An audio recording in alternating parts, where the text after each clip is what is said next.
Você presta atenção no que eu vou lhe dizer. Era mais ou menos no dia 7 de março, lá para os lados de 1930, numa fazenda que o povo chamava de Montes Claros, que hoje é lá para as bandas de Bom Conselho, em Pernambuquinho. Naquele tempo, era tudo parte de São Bento, mas hoje já mudaram o nome e chama Tacaratu. Se não me engano, foi lá, homem, que aconteceu o rebuliço danado. Uma briga feia entre a família do coronel Antônio Gomes e os cabras do cangaceiro Zé do Caixão. A fazenda era um pedaço de céu, sabe? Tinha terra boa que só vendo, água nas cacimbas, e de tudo espantava ali, milho, mandioca, cana tinha açude que era só jogar a linha que o peixe pulava sozinho. E o gado, criado solto. O que sobrava, o povo vendia nos domingos lá na vilinha de São Miguel, que ficava encravada bem no meio das terras do coronel. O coronel Antônio era um homem de peso, respeitado demais. Mas não era ruim. Não era amigo dos amigos, coração bom, desses que dividia até o prato. Dizem que ele era até juiz lá para os lados de São Bento e morava num casarão grandão no meio da fazenda. Tinha filhos espalhados por tudo quanto era canto. Uns moravam na fazenda, outros na vila. E naquela época, nos anos 20, o que não faltava era bando de cangaceiro cruzando o sertão. Era danado. Homem passavam, levavam, ameaçavam e ainda dançava forró nas beiras d'água. Pois não é que o Zé do Caixão com seus cabras passou na paz lá por Montes Claros. No dia 14 de julho de 1928, o coronel, acostumado a receber gente mesmo sendo cangaceiro, mandou arrumar comida, umas roupas, uns lenços lá da venda do Tiãozinho, o filho dele. Mas o coronel, que era esperto, disse logo: as mulheres minha que fiquem dentro de casa. Não quero uma alma feminina dando as caras. Era medo dos cabras se engraçar, né? Mas, homem, quando o destino quer armar, não tem reza forte que segure. Zé do Caixão foi bem recebido, almoçaram, jantaram, tudo no capricho. Só que no outro dia, uma das filhas do coronel foi no poço buscar água aí. Meu filho, apareceu de repente Jararaca, um cabra danado do bando. Quando a moça tentou correr, o desgraçado segurou ela pelo braço, mas aí. E não é que quando o cabra tentou agarrar a moça, apareceu um cachorrão dos grandes, valente que só ele, e partiu para cima do Jararaca feito um raio, rosnando e pulando no peito dele. O cangaceiro se atrapalhou todo. Homem, arregalou os olhos, saiu uma carreira doida, tropeçando nos pés de mato, enquanto a moça pegou a lata d'água e voltou para casa com o cachorro, que nem um guarda do lado dela.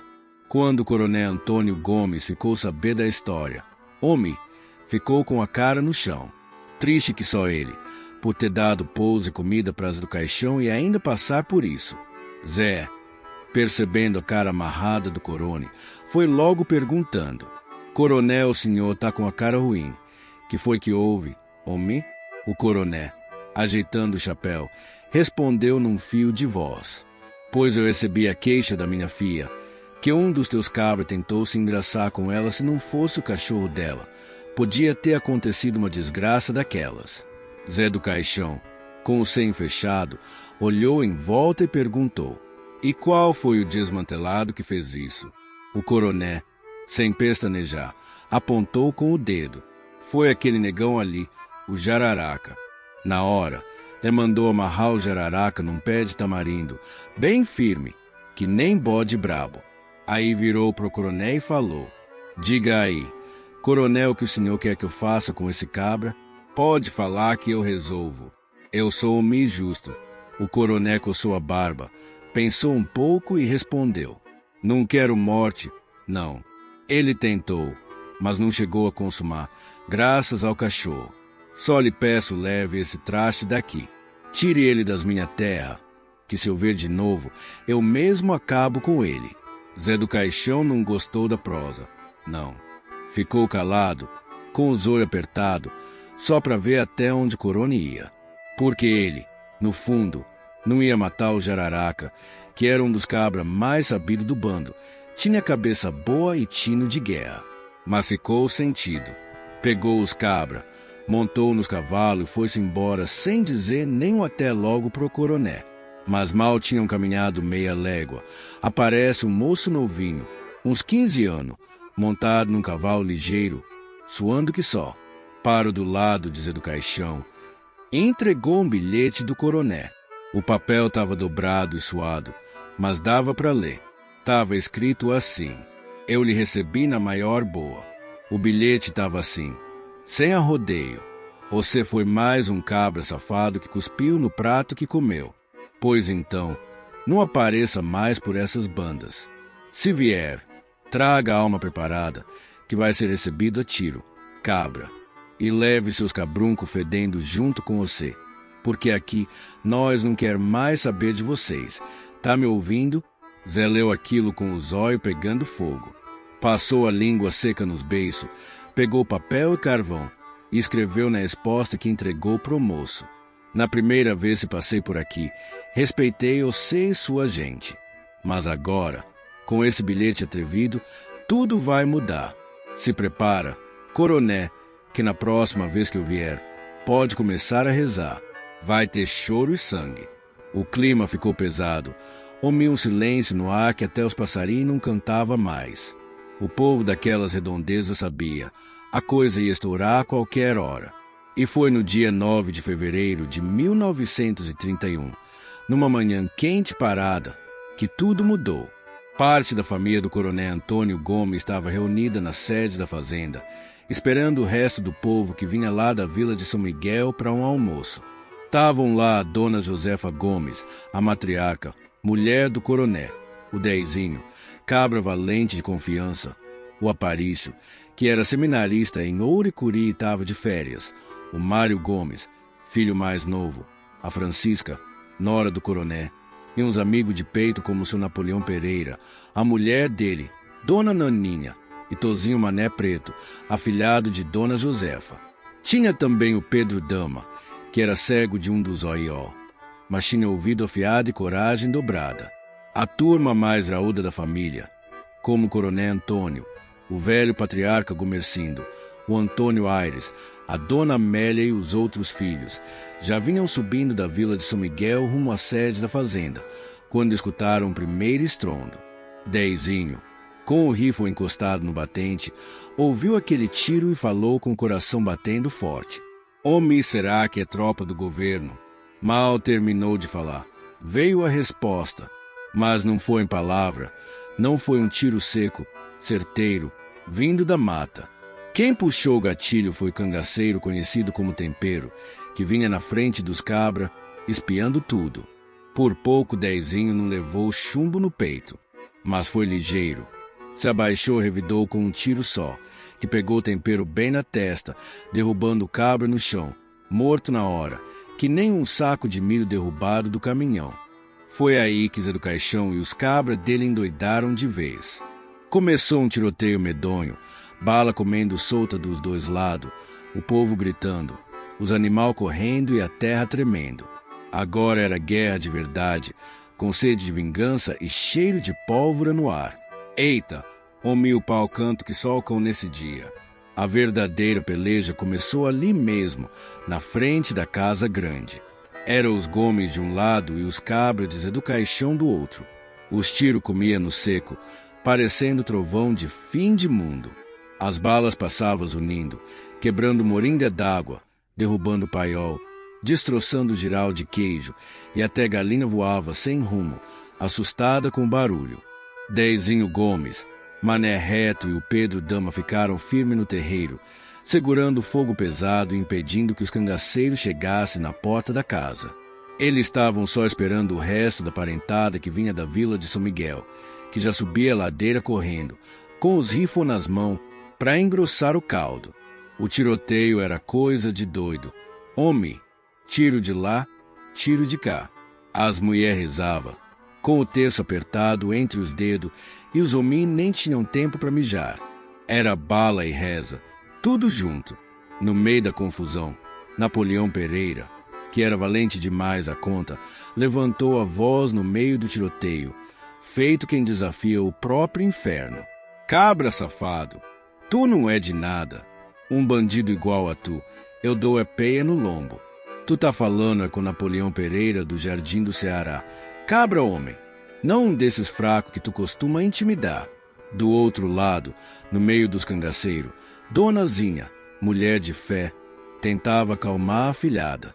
Madrinha Zinha, enquanto a senhora estiver do meu lado, eu só temo é os castigos de Deus. De resto, pode vir até Lampião montado no cão. Zé do Caixão tava com 2 reféns nas mãos.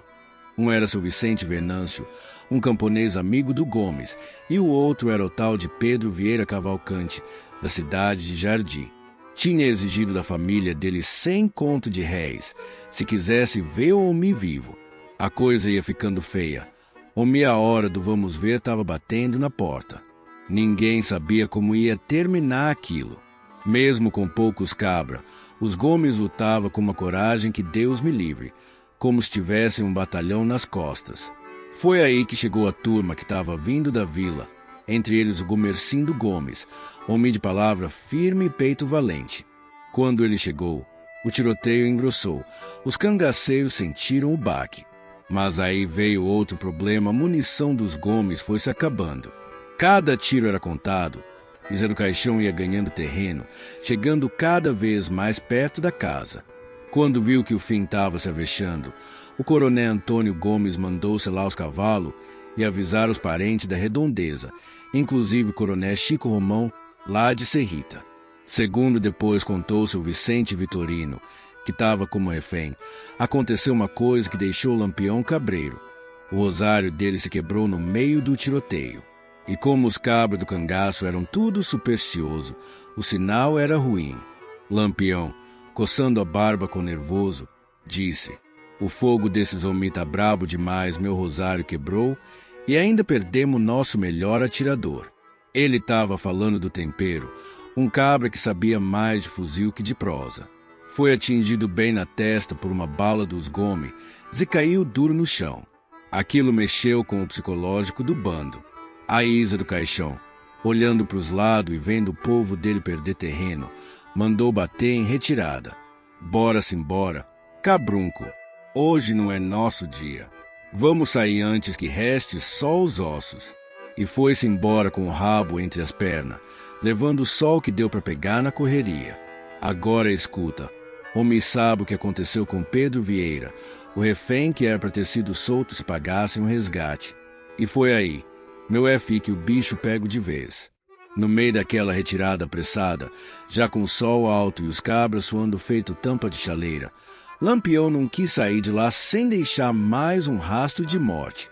Não sei se foi raiva ou medo, mas o fato é que ele esfaqueou um homem com um punhal, no seco mesmo, sem dó nem piedade. O pobre coitado era só um rapazinho novo, chamado Lino, que vinha montado num jegue, cavalgando ali perto do terreiro da fazenda, sem nem saber o que estava acontecendo. Dizem que os cabras pensaram que o coitado era espião do Xavier, ou algum reforço que vinha ajudar, e aí mataram o inocente no susto. Uma maldade sem tamanho. O meu jumentinho ainda ficou lá, parado, olhando para o dono caído, como quem não entendia nada. E quem estava por perto diz que o animal nem se mexeu, como se sentisse a dor da despedida. Mas o refém Vicente Vitorino, aquele camponês velho de coragem, teve sorte melhor. Lampião, com aquele jeito dele frio e direto, olhou bem nos olhos do homem e falou: "Escuta aqui, vê se tu me levar para dentro de um piquete do Xavier, tu morre. Mas se me tirar por um canto que eles não conhecem, eu te solto e tu vai embora." Vicente, cabra vivido e matuto sabido, não pensou 2 vezes. Pegou o caminho por dentro de uns matos fechados, por uma vereda que nem os cabras do Xavier usava, e foi guiando o bando no passo certo, com calma, sem se apressar. Lá para as bandas de Macambira, bem longe do estudo da guerra, Lampião cumpriu a palavra e disse: "Pode seguir, véi, tu foi útil." E soltou-me ali mesmo. Vicente voltou a pé, cansado e sujo, mas com o coração batendo forte de ter escapado vivo. Quando chegou de volta na fazenda, procurou logo o coronel Xavier e contou tudinho, nos miúdos, com as mãos tremendo ainda do susto. Depois disso, a poeira nem tinha assentado direito. Quando chegou reforço de todo lado, O coronel Chico Romão, lá de Serrita, apareceu com 50 cabras bem armados, tudo com munição até os dentes. Veio também o Aparício e o Alfredo Romão, com mais 30 cabras valentes, e Luí Pereira, genro do coronel Antônio Gomes, trazendo 30 homens lá de Jardim. A família estava sentida, sabe, mexida demais com o que aconteceu. Foi então que as filhas do coronel Gomes juntaram as mãos e pediram ao pai: pai, vamos levantar uma capelinha aqui na fazenda. São José nos livrou da morte. A gente tem que agradecer. A ideia veio da Azija, uma das filhas mais devotas. E assim fizeram. Levantaram uma capela bem ali mesmo, no meio da fazenda. Simples, mas feita com fé. E São José virou o padroeiro daquelas terras, para sempre lembrado como protetor na hora do aperreio. Agora, escuta só uma coisa, Lampião, desde menino, era fechado, seco no trato, bicho desconfiado. Já não era muito de se desculpar, e depois que virou chefe do bando, ficou pior ainda. Mas nesse caso aí do coronel Antônio, a verdade verdadeira é que ele devia ter se desculpado. Sim, senhor, por causa do que o Jararaca tentou fazer com a filha do coronel. Mas assim orgulho fala mais alto que juízo. E mesmo tendo recuado naquele dia, Lampião ficou com a mágoa guardada no peito. Aquilo não terminou ali. Não só estava começando uma briga que ainda ia fazer o sertão inteirinho tremer de medo. E o tempo passou. Meu F, 1 ano e uns quebrados depois daquele rebuliço todo. Zé do Caixão, ainda com sangue fervendo de raiva, estava ruminando mágoa no meio do mato, como quem guarda veneno de cobra para usar no dia certo. E foi aí que um coiteiro, desses cabras que vivem na escuridão ajudando o cangaceiro, chegou perto do ouvido de Zé e disse com a voz baixa: o coronel Antônio Gomes vai passar pela estrada da Serra Preta. Só ele, a mulher e um sobrinho vai para a fazenda deles. Zé do Caixão sorriu de canto, mas era um sorriso amargo, cheio de veneno. Era a chance de dar o troco, de mostrar que a palavra dele ainda tinha peso no sertão. Armou a emboscada, escolheu o ponto certo e ficou esperando no meio da estrada, escondido com os 3 cabras de confiança. Ele pensava, talvez, que o coronel Antônio Gomes ia se borrar de medo, que ia se ajoelhar, implorar pela vida. Mas o que apareceu ali foi um homem de Deus, de cabeça erguida, peito aberto e fé firme que nem pau de cerca enterrado fundo. Quando viu os cabras saindo do mato e reconheceu Zé do Caixão, o coronel para o cavalo, olhou direto nos olhos dele e disse: eu não vou lhe rogar praga, nem vou implorar, porque sei que não vai servir de nada. Mas escuta bem, cabra, desce do cavalo, se tu for homem. Vamos falar de homem para homem. Tu se lembra do que aconteceu lá na minha fazenda, né? Pois então, se coloca no meu lugar. Se um cabra tivesse tentado tocar na tua filha dentro da tua casa, o que é que tu fazia, hein? Zé do Caixão ficou calado, só escutando, meio travado, sem saber se atirava ou se ouvia. Eu te pedi. Pedi foi com palavras certas, não voltasse para as minhas terras. Mas você não respeitou. Teu cabra tentou mexer com a minha filha, e tu nem para puxar a orelha dele. Sei que o tal do Jararaca atira bem, que é bom de guerra, mas e daí? Por causa disso tu fecha os olhos pro que é errado? Pra mim, tu deixou de ser líder ali e virou cúmplice. A mulher do coronel tremia por dentro, mas segurava firme a rédea do cavalo. O sobrinho, um rapazinho de uns 12 anos, olhava pro chão, sentindo o peso do mundo nas costas. Mas o coronel não tremia. Não vou te implorar pela minha vida. Não. Só te peço uma coisa. Se for para me matar, mata. Mas não toca nem num fio de cabelo da minha mulher e do meu sobrinho. Seja homem, Zé. Mata o homem, mas deixa os inocentes em paz. Zé do Caixão abaixou a cabeça, puxou o chapéu para frente e foi cochichar com um dos cabras, bem no cantinho da boca. A voz dele saiu seca, fria, mas estranha, quase com arrependimento no fundo. Esse homem é diferente, tem coragem no peito e fé na voz. Não é qualquer um. E aí, homem, o que é que eu fiz? Hein? O que é que eu faço agora? O coronel Antônio Gomes, sem arma na mão, sem nem levantar um dedo. Me desarmou foi por dentro, lá no peito, lá no fundo. E olha, eu nunca senti aquilo, não. Deu foi um aperto danado no coração. A vontade de matar ele sumiu que nem água em dia de seca. Mas aí, um dos meus caboré, cabra safado apressado, gritou alto no meio da estrada: mata logo essa peste, chefe, já tá velho mesmo, não vai servir pra nada. E ainda teve peito de matar um dos nossos lá naquele dia. Já se esqueceu, homem? Mas naquele instante que Deus escreve com as próprias mãos, o coronel puxou do bolso uma Bíblia bem surrada, abriu os braços e levantou ela para o céu, e disse com a voz embargada, mas firme como uma rocha: Senhor, tenha misericórdia desse pobre diabo sem coração. Perdoa esse cabra perdido que não sabe o que faz. Foi dizer isso e o tal do caboré caiu no chão do nada, sem levar tiro, sem tropeçar, sem ninguém encostar nele.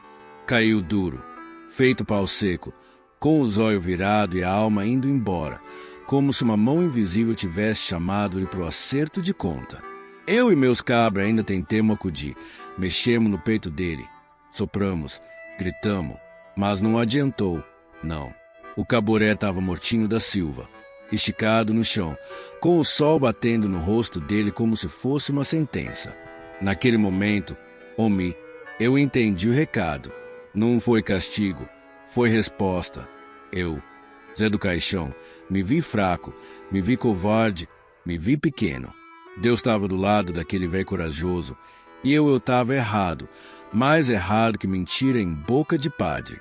Olhei nos olhos do coronel Antônio e falei, com a garganta seca e o orgulho rasgado no meio: Coronel, me perdoe, homem, de coração.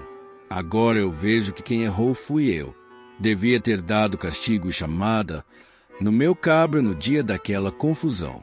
Mas não tive peito. Fui frouxo, fui omisso. Você tá certo, eu tô do lado errado dessa estrada. E vou deixar esse caminho aqui mesmo. Vou enterrar esse meu cabra e junto dele enterrar também meus erros e minha alma torta. Subi no meu cavalo, me ajeitei na sela, virei para trás, falei alto: vá com Deus, Coronel Antônio. Ele te ama mais que a mim. E isso, hoje, eu entendi.